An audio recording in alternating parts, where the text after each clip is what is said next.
कई बार चक्रव्यूह शब्द का इस्तेमाल करते हुए अभी हाल में सुना होगा। मैं आपको दिखाता हूं चक्रव्यूह कैसा बनाया जा रहा है नरेंद्र मोदी और भारत के खिलाफ। इस चक्रव्यूह को आपको देखना चाहिए। इस चक्रव्यूह के सेंटर में अगर आप देखेंगे चक्रव्यूह, और इसके सेंटर में कौन है? इसके सेंटर में है मोदी। और जिन लोगों को नरेंद्र मोदी के आगे भारत दिखना बंद हो जाता है, वो देखें कि कैसे वो भारत को टारगेट करते हैं। और इस चक्रव्यूह को अगर आप देखेंगे, अगर आप इसको सेंटर मानते हैं, तो इसकी अलग अलग लेयर्स हैं, जिसको अगर आप देखेंगे जिसमें भारत को घेरने का प्रयास हो रहा है। अगर आप अलग अलग लेयर्स देखते जाएंगे तो मैं आपको बताता हूं ये लेयर्स क्या है। इसमें अगर आप देखेंगे सबसे अंदर का जो मार्केट है, अंदर का लेयर है, वो है शेयर मार्केट और इकोनॉमी। बॉस, भारत की इस वक्त सबसे बड़ी ताकत क्या है कि भारत दुनिया की सबसे तेजी से दौड़ती अर्थव्यवस्था है। और अगर ये नरेंद्र मोदी को रोकना है तो भारत की इकोनॉमी को टारगेट करना होगा। इसलिए चक्रव्यूह रचा जा रहा है।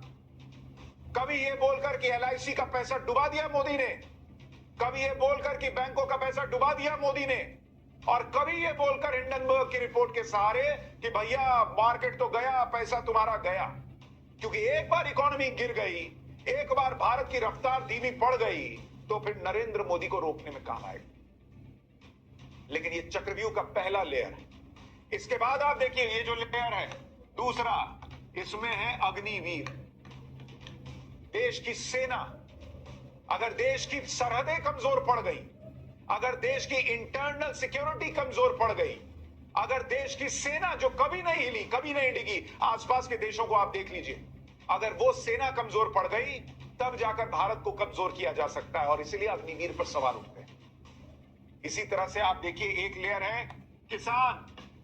जो लोग 60 साल राज करने के बाद किसान को एमएसपी की गारंटी नहीं दे पाए हर फसल पर, वो आज अचानक कहने लगते हैं कि एमएसपी का पे कानून बन जाना चाहिए।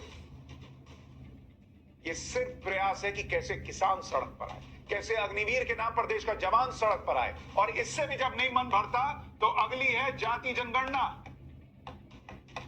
जातिगत जनगणना के नाम पर किसी तरीके से जो हिंदू है वो बट जाए और वो सड़क पर आ जाए। इससे भी मन नहीं भरता तो अगली लेयर है आरक्षण। आरक्षण खत्म कर देंगे, इस बात पर बहकाओ, उस सड़क पर उतारो।